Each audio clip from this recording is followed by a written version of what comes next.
I was overweight as a kid, especially like through high school years. And I was on a pretty standard American diet. My mom did cook a lot from scratch, so we got a good foundation of meat and things, but then there was a whole layer of processed foods in there. And so... Processed like cheese and eggs.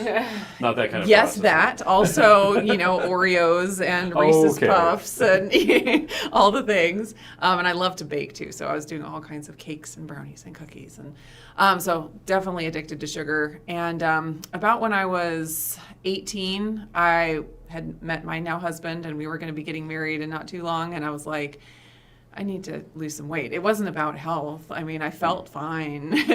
Looking back on it, I know I had some issues going on, but I just wanted to look good in my wedding dress. So I went on the Atkins diet. Okay. That was really big back then, and everyone was talking about it. And so I went on the Atkins diet and lost like 40 pounds in a few months. And I was like, this is it. I found it. I found, the magic diet that everyone should follow.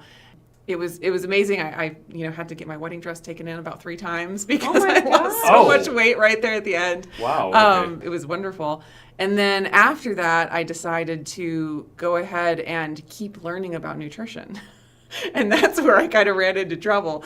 Even though I've gained a lot of good information and learned and grown, but I kind of had this idea that you could just learn more about nutrition and it just builds. I didn't have the concept that everyone disagrees. Right.